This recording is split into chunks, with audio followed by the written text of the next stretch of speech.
कल भारतीय बाजार में अचानक से तेजी हुई तो काफी लोग खुश हो गए और काफी लोग ने यही सोचा कि देखो यार टैरिफ का कोई असर नहीं पड़ा। तो मैंने कल एक वीडियो में एक लाइन मेंशन की थी कि असली खेल अभी बाकी है।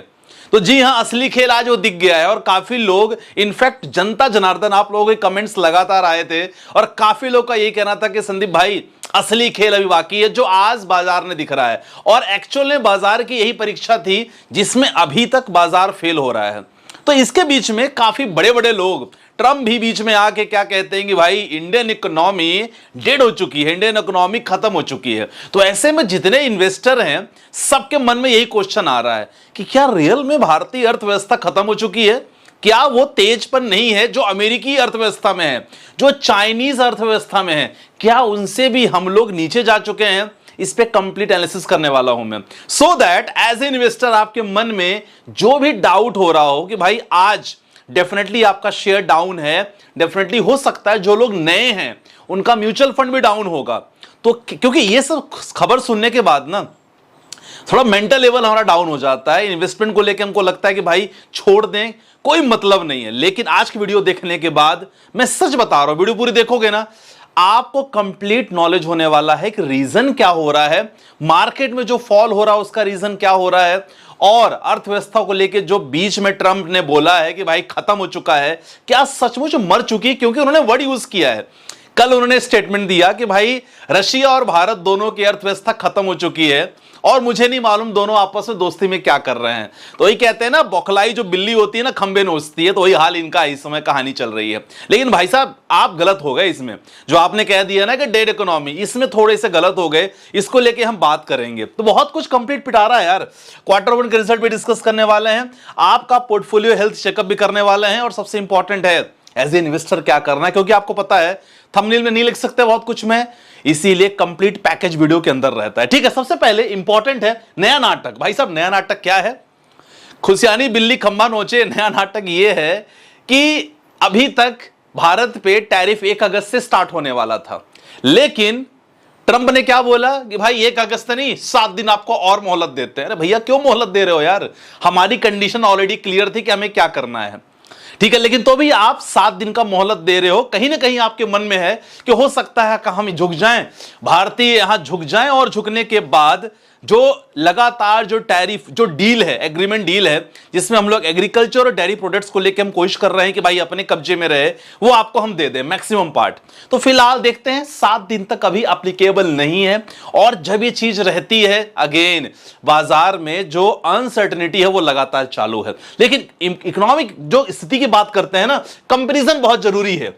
और कंपेरिजन की बात करें तो विलियम डेट्रिनपाल का कहना है 2024, 2025 और 26 की अगर बात करें, अमेरिका से अगर कंपेयर की बात करें जीडीपी को लेके, तो यहां भारतीय इकोनॉमी 2 टाइम्स यहां बढ़ती हुई नजर आ सकती है। अगर आगे बात करें 2024 से हम आगे थे, 25 में और 26 में यह स्थिति बताई जा रही है। ये बहुत बड़ी इकोनॉमिस्ट हैं। अगर बात करें इंडियन मॉनिटरिंग फाइनेंशियल सर्विसेज की, अगर बात करें आईएमएफ की बात करेंगे, तो 2025-26 में 6.4% से ग्रोथ हमारी हुई है। अमेरिका की केवल 1.922% हुई है। तो आईएमएफ रिपोर्ट, जो लोग ये लोग फंड प्रोवाइड करते हैं अलग अलग देशों में, उनकी रिपोर्ट के अकॉर्डिंग भी भारतीय आगे हैं, भारतीय इकोनॉमी आगे है। अगर बात करें तो जीडीपी ग्रोथ को लेकर बात करें 6.5% हम लोग ग्रोथ कर रहे हैं। अगर उनका बात करें तो 1.2 1.5। देखो हम लोग क्या है, विकासशील देशों में जाने जाते हैं और वो लोग डेफिनेटली विकसित देशों में हैं, बात बहुत अलग अलग है। लेकिन जो ग्रोथ की बात होती है उसमें क्वेश्चन जरूर उठा है। कर्ज की बात करते हैं तो कर्ज किसने बताया? आईएमएफ की रिपोर्ट के अकॉर्डिंग कर्ज जो है यूएस में 122% है। भारतीयों की बात करें तो कर्ज अगर कंपेयर करते हैं जीडीपी के साथ तो 75 to 80% कर्ज है। लेकिन अगर यहां यूएस की बात करते हैं बहुत ज्यादा कर्ज है इन पे। और बाकी अगर मार्केट का कंपेयर करते हो, देखो मार्केट का कंपेयर करना बहुत जरूरी है।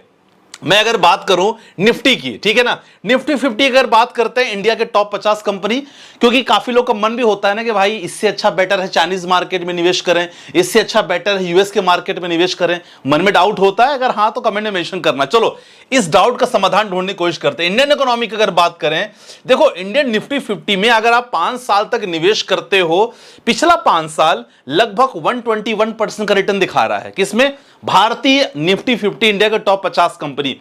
अब बात करते हैं देखो चाइना की। अगर चाइना की बात करते हैं तो वहां लगभग होता है एसएससी कंपोजिट इंडेक्स। पिछले एक साल का अगर देखोगे तो भाई चाइना में काफी एफआईआईज भर भर के पैसे डाले हैं। 21% का मामला हो चुका है। लास्ट 1 ईयर में चाइना ने 21% का रिटर्न दिया है। लेकिन अगर आप पिछले 5 साल का रिटर्न देखोगे चाइनीज में तो भाई साहब 7% का रिटर्न आपको मिला है चाइना में, 7% केवल। अब बोलो निवेश कहां करना पसंद करोगे, बाकी आपके ऊपर है डेफिनेटली। अब सेम अमेरिका की बात करते हैं, S&P 500 जैसा अपना इंडेक्स है यहां, तो पिछले साल 1 साल में इन्होंने रिटर्न कितना दिया है, 16%। ओके ठीक है। अब अगर पिछले आप लॉन्ग टर्म इन्वेस्टर हो तो 5 साल में 93% का रिटर्न दिया है। अगर बात करते हैं यूएस का मार्केट, तो अगर मार्केट का भी कंपेयर कर रहे हो वहां हम आगे हैं।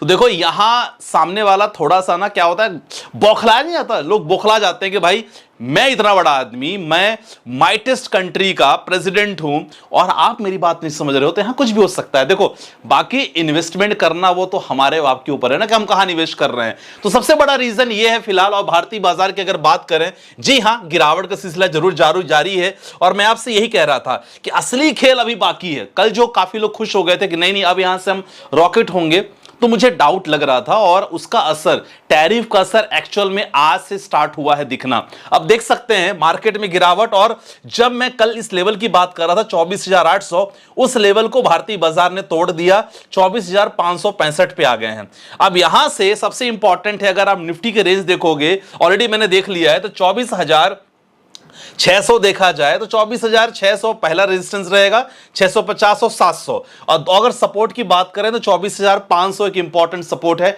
नोट कर लेना, जो लोग खासकर ट्रेडर्स फैमिली हैं, जो लोग ट्रेडिंग करते हैं, उनके लिए बता रहा हूं। बाकी सेंसेक्स की बात करें, जी हां सेंसेक्स में भी अच्छी खासी गिरावट, लगभग 585 पॉइंट की गिरावट रही। तो जो अनसर्टेनिटी में क्या कहता हूं कि देखो लगातार, पहला रीजन मैं आपको बताना चाह रहा हूं कि पहला रीजन क्या है, आप लोगों को पता होना चाहिए। जी हां, एफआईआईस की लगातार बिकवाली। और एफआईआईस की बिकवाली का देखो इतना बड़ा आंकड़ा हो चुका है कि जुलाई में 47,000 करोड़ का माल बेच दिया उन्होंने। कितना, 47 करोड़ यार, बहुत ज्यादा होता है। 47 करोड़ केवल जुलाई में बेचा है। ऐसी बात नहीं खरीदा नहीं है, खरीदा भी है लेकिन खरीदने से ज्यादा बेचा है। मैं नेट की बात कर रहा हूं, 47,000 करोड़।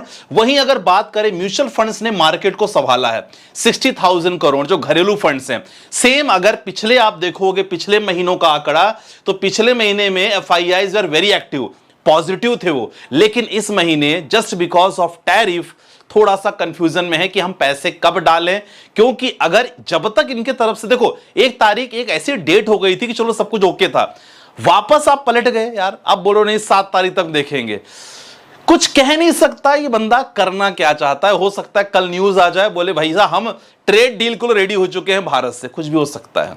तो भाई एज ए निवेशक हमें अपना दिमाग लगाना है, प्रॉपर तरीके से अच्छे शेयर में निवेश करो, भागो मत। काफी लोग कल भाग गए थे, बोले कि यार भाई भारतीय बाजार में कुछ भी हो रहा है निकल जाएंगे, तो भागना नहीं है, अच्छे शेयर में निवेश करना है, वैल्यूएशन को देखना है, म्यूचुअल फंड्स में कौन कौन से फंड में निवेश करना है मैंने ऑलरेडी टेलीग्राम पे बताता रहता हूं। तो फ्री टेलीग्राम है, कोई पैसे नहीं लगने, ज्वाइन कर लो, मैंने डिस्क्रिप्शन पे लिंक डाल दिया है, सब कुछ वहां। इनफैक्ट मैं काफी लोगों को स्टॉक इंफॉर्मेशन भी देता रहता हूं। बाकी जिनको प्रीमियम सर्विसेज चाहिए तो डेफिनेटली नंबर है, वहां आपको डिटेल जानकारी मिलती है कि कब लेना है, कब बेचना, वगैरह वगैरह। ठीक है, तो ये चीज इंपॉर्टेंट है। देखो ये रीजन है जो बहुत बड़ा भारतीय बाजार में गिरने का।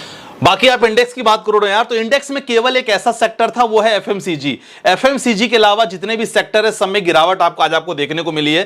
ठीक है, एफएमसीजी में देख सकते हो, आईटी की बात करें वहां भी गिरावट है, media, metal, pharma, PSU, private bank, reality, health index, consumer durables, oil and gas, health care, financial services देख सकते हैं। तो यहां जितने भी अलग अलग सेक्टर हैं सभी में गिरावट रही। केवल एक ऐसा सेक्टर रहा एफएमसीजी, क्योंकि एफएमसीजी सेक्टर टैरिफ में आता ही नहीं है। टैरिफ के जो डिपार्टमेंट जितने भी अलग अलग चीजों में टैरिफ लगा है, एफएमसीजी में आ ही नहीं रहा है। दैट्स व्हाट, एक ऐसा सेक्टर जो फ्री है इसी में, इसीलिए हल्की थोड़ी सी आपको तेजी आज मार्केट ने थोड़ा सा देखा है। लेकिन बैंक, निफ्टी और बाकी कंज्यूमर ड्यूरेबल्स देखा जाए, फाइनेंशियल सर्विसेज देखा जाए, सब में नेगेटिविटी लगातार आपको देखने को मिल रही है। तो ये सारा रीजन हम आइडिया फ्रेंड जिसके कारण भारतीय बाजार में आज काफी आपको देखने को मिली। थोड़ा सा क्वार्टर रिजल्ट्स के बारे में बात कर लेते हैं। कुछ कंपनियों के क्वार्टर रिजल्ट्स बहुत अच्छे हैं जिसके बारे में बात करेंगे। वैल्यूएशन काफी डाउन है, तो ऐसे में आप इसमें निवेश करने का प्लान कर सकते हो। रिकमेंडेशन डायरेक्टली मैं नहीं दे सकता, प्लेटफॉर्म पे आपको पता है 1-to-1 इंटरेक्शन में आपकी बहुत मदद कर सकता सकता हूं मैं, जो लगातार हम कर भी रहे हैं, खासकर ऐसे गिरते हुए बाजार में। सोचो जब कंडीशन बहुत खराब है तो आपको अच्छे अच्छे शेयर्स को लगातार हम लोग पोर्टफोलियो बना के मैं आपको दे रहा हूं, डिस्क्रिप्शन में नंबर है, वहां से आप जुड़ सकते हो। तो फिलहाल अदानी पावर को लेकर स्टडी कर सकते हो, गोदरेज प्रॉपर्टीज का रिजल्ट भी मिला जुला है, पॉलिसी बाजार का रिजल्ट ठीक ठाक आया, जेएसडब्ल्यू एनर्जी, जी हां एनर्जी सेक्टर की अगर बात करें इसको आप स्टडी कर सकते हो। आइशर मोटर्स की बात करेंगे, इसके रिजल्ट बहुत अच्छे आए हैं, आइशर मोटर्स को लेकर भी आप यहां निवेश के लिए प्लान स्टडी कर सकते हो। और शैलेट होटल्स की अगर बात करें तो शैलेट होटल्स का रिजल्ट बहुत अच्छा आया है, और ये स्टॉक है जो हमने आज प्राइम मेंबर्स में डिस्कस किया, इनफैक्ट दिया है। तो डेफिनेटली ये सारे स्टॉक्स हैं जिसको आप स्टडी कर सकते हो। रिजल्ट की अगर बात करें तो मिला जुला प्रदर्शन है अदानी पावर और गोदरेज प्रॉपर्टीज का, बाकी ठीक ठाक देखने को मिल रहा है। चलो आपके पोर्टफोलियो चेकअप कर लेते हैं कैसा है। संदीप भाई नमस्कार, मैंने अभी मिड में 2024 में शेयर मार्केट को जाना है, सितंबर 2024 में एक ऐप पे मेरा अकाउंट ओपन किया है, मेरी ओपनिंग है, मेरे मार्केट में गिरावट और फ्यूचर गिरावट का डर भी नहीं होगा। बहुत बढ़िया यार उमेश भाई। चलो एज 41 है। देखो हमेशा जब भी पोर्टफोलियो आप भेजते हो ना तो एज, आपका रिस्क प्रोफाइल, आपके फंड्स, आपका टारगेट कमेंट सेक्शन में ये जरूर डाला करो, उससे क्या मेरे लिए बहुत हेल्प हो जाएगा। मैं नहीं चाहता आप सर्विसेज लो यार, म्यूचुअल फंड को लेके बिल्कुल ना लो, डायरेक्टली आप भेज दिया करो। लिमिटेड टाइम रहता है तो मैं आपको 4-5 करके भेजूंगा, ठीक है। एज 41 है, एसआईपी स्टार्ट करें 2024 से, करंट एसआईपी अमाउंट 4000 है, वांटेड टू डू एसआईपी 15000। अब 4000 का ऑलरेडी आपने कर रखा है। कौन कौन? निपुण इंडिया स्मॉल कैप, बंधन में कर रहे हैं, मोतीलाल में कर रहे हैं, एचडीएफसी में, फ्लेक्सी कैप में 1000 कर रहे हैं। देखो सभी में जो आप 1000 कर रहे हो ना, तो आप 15 है तो बेटर है, सब में आप 3000 कर सकते हो। निपॉन में 3, बंधन में 3, मोतीलाल ओसवाल का mid cap, HDFC flexi cap 3 चौको 12 हो गया। एक फंड आप ले सकते हो, लार्ज एंड मिड कैप का फंड ले लो, 3000 का कंप्लीट पैकेज हो जाएगा, बाकी कोई दिक्कत नहीं है। आईसीआईसीआई मल्टी एसेट्स कर सकते हो, कोई दिक्कत नहीं, जो मैंने बोला उसके अलावा भी कर सकते हो, ठीक है। अगला क्वेश्चन, संदीप भाई वीडियो देख के जुलाई 2024 से इन्वेस्ट करना शुरू किया, getting great motivation, thank you so much यार, thank you so much Malam भाई। पोर्टफोलियो रिव्यू कर लीजिएगा, मोतीलाल मिड कैप, एचडीएफसी का mid cap, Parag Parikh flexi cap, Nippon India small cap, Canara small cap, इन दोनों को कंबाइन करो। अब 4000 आप प्लान कर सकते हो, lump sum Canara, HDFC mid cap, Motilal having amount mark, बहुत बढ़िया। जब भी मार्केट डाउन हो प्लान करो ज्यादा से ज्यादा निवेश करने का, ठीक है। अगला क्वेश्चन लेते हैं।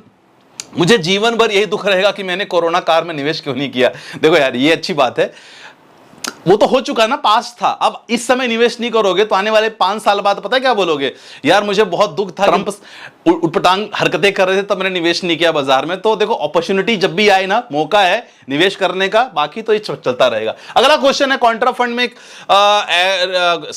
कॉन्ट्रा फंड में 1000, जेएम फ्लेक्सी कैप में 1000, पराग पारिक 1000, बंधन में, मोतीलाल का मिड कैप में, ठीक है।